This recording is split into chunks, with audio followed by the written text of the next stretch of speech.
Fear of failure is a powerful thing to try and overcome. Sometimes, though, the sheer amount of success that can come from failure can move mountains. Wait till you hear today's guest.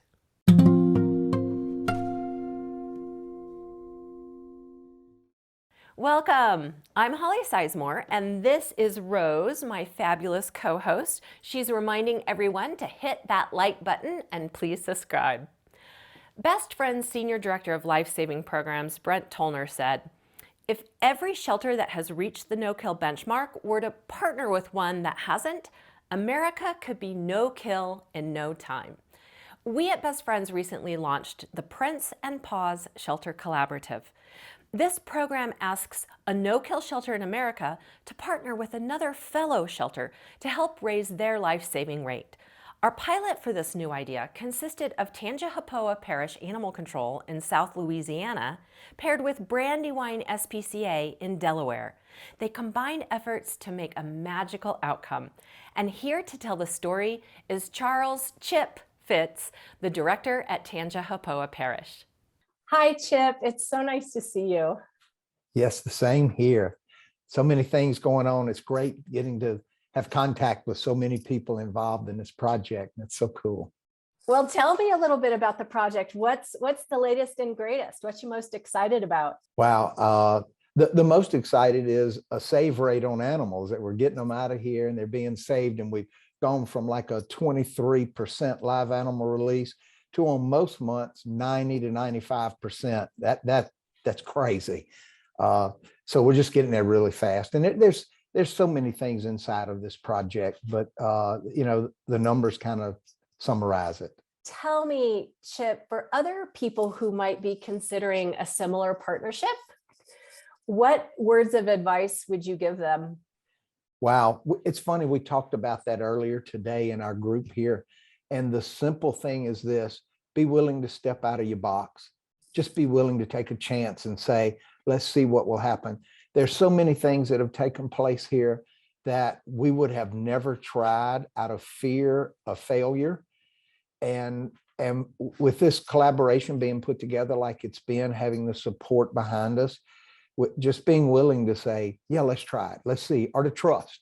I think that's what we came up with earlier today, was at some point, trust somebody to help you. And we had trouble crossing that barrier. To the point that David from Brandywine one day caught me by the arm, just grabbed my arm and said, "Chip, I really know what I'm doing. Will you trust me in this?" And I looked back and said, "You're speaking my language now. Yes, I will trust you."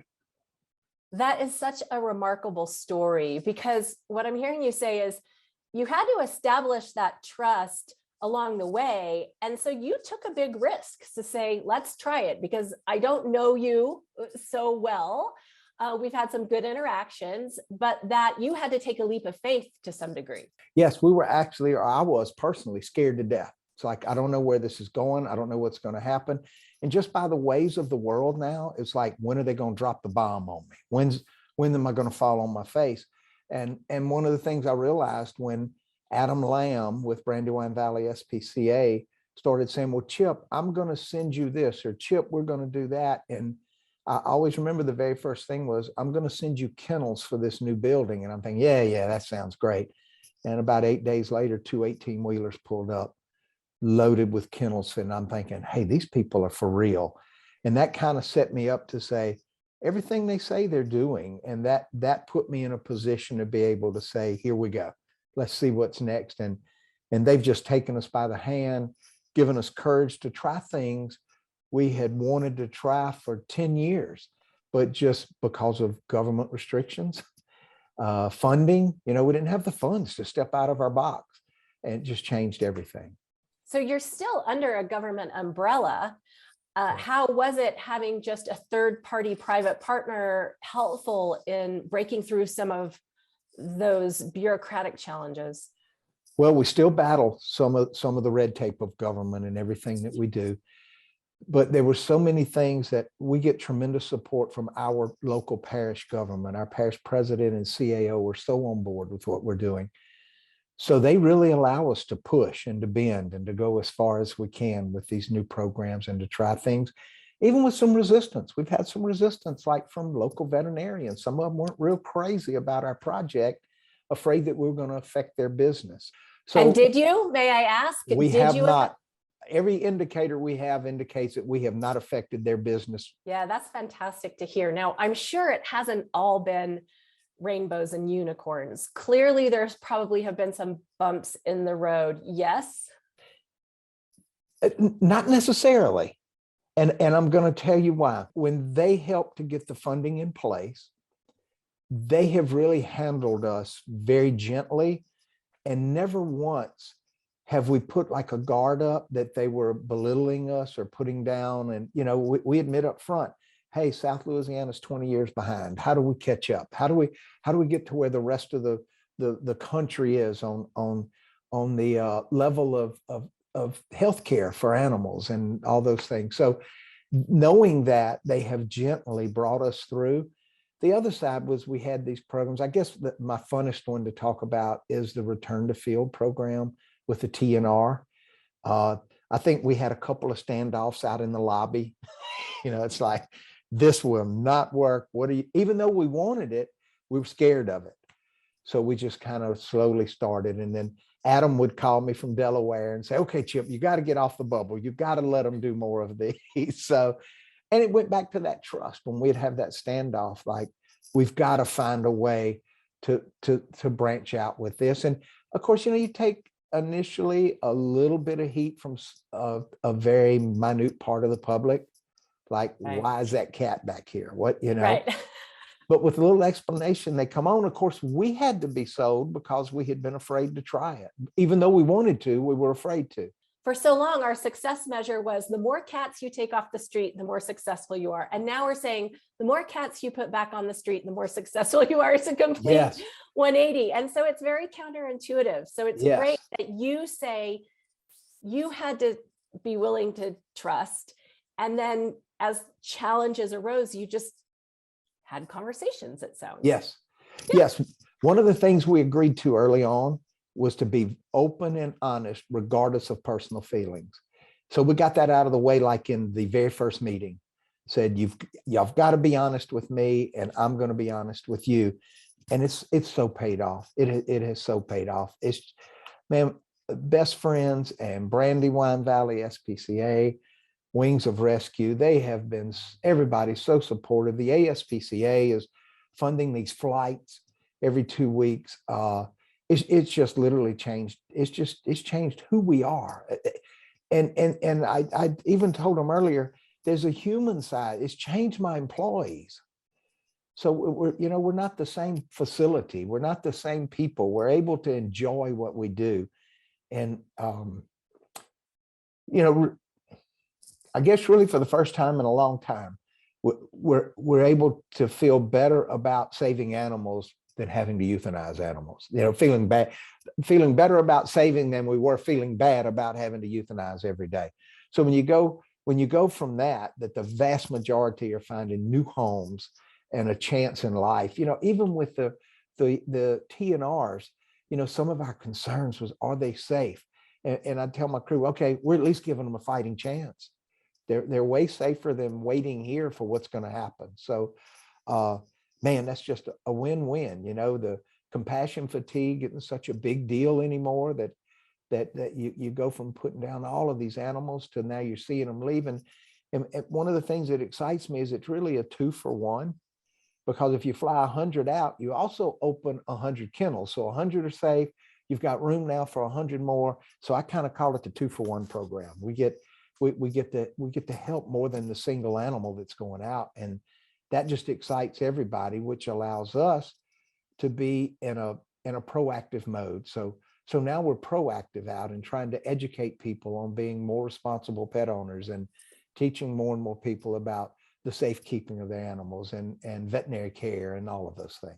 That's so exciting to hear. So, Chip, there's something I want to share with you that you're probably not aware of. And I wanted to make sure that I personally thanked you. You had done a little video with Brandywine in the beginning of this program. And again, like much today, so authentically and humbly talking about how meaningful this has been, not just for the pets, but for the people. That video I used a lot, along with some of our other folks at Best Friends. And that video was a pretty big component in securing a $10 million gift so that we can expand this program over the next 5 years to many other shelters across the country.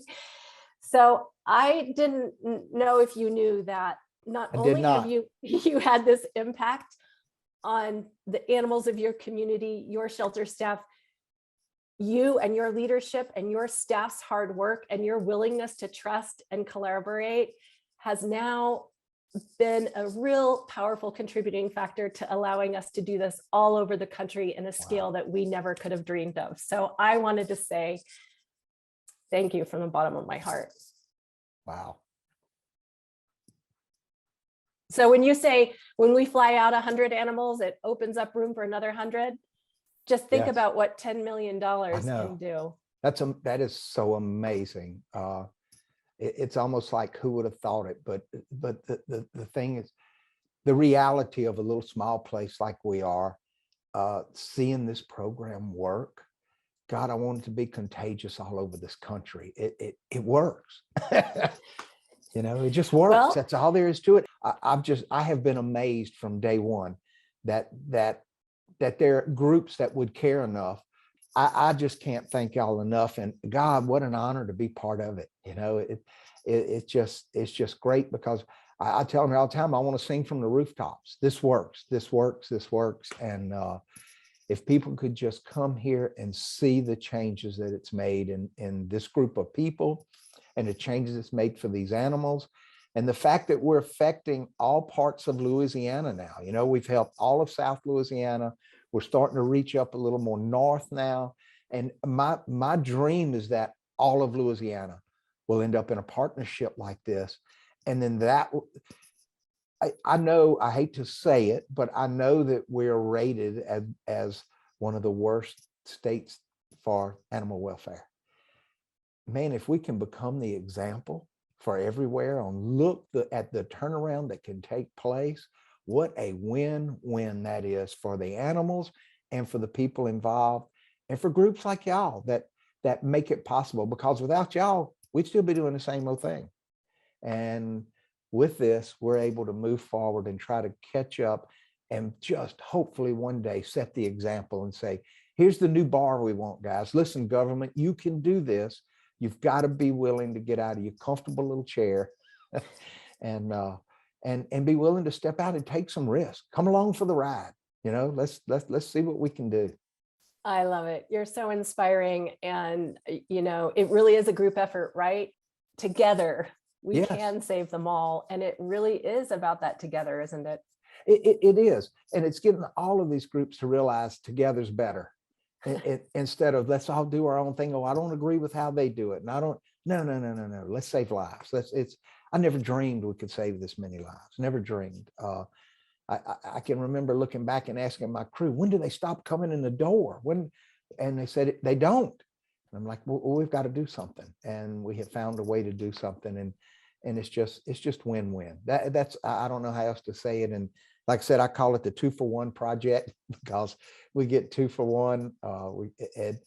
And the receiving shelters, you know, I don't want to leave those out of this loop. You know, the receiving shelters are amazing. That they will do that for us. So it just takes a collaborative effort, and it's proven now. It's just proven that it works. You know, I told them earlier, one of the spinoffs of this that may not matter to a lot of parts of the country, but it does to us.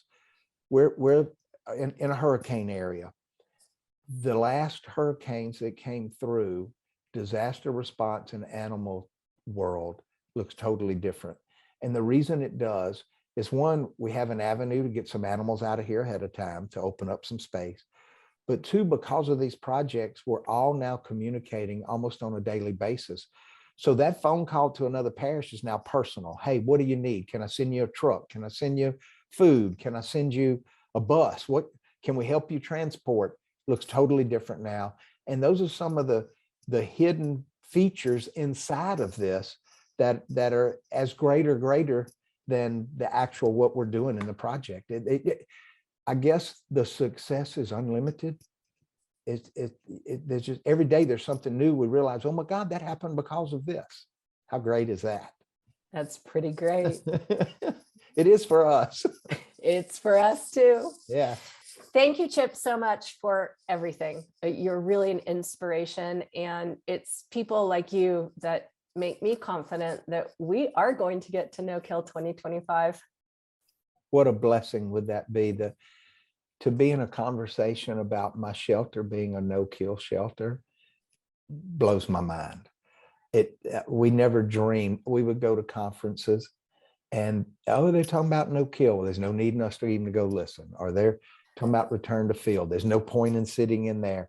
And now all of a sudden, our numbers are running right behind these no-kill shelters. You know, some months we're 95%, 93%. And it's like, oh my God, y'all, we're right there. We're right there. Thank you. Thank you so much for allowing us to participate in this program. Take care. We here at Best Friends aren't immune to failure, but by overcoming fear, sometimes something amazing happens that changes the lives of not just the animals, but also people and communities. As you just heard, sometimes by simply coming together, we can save them all.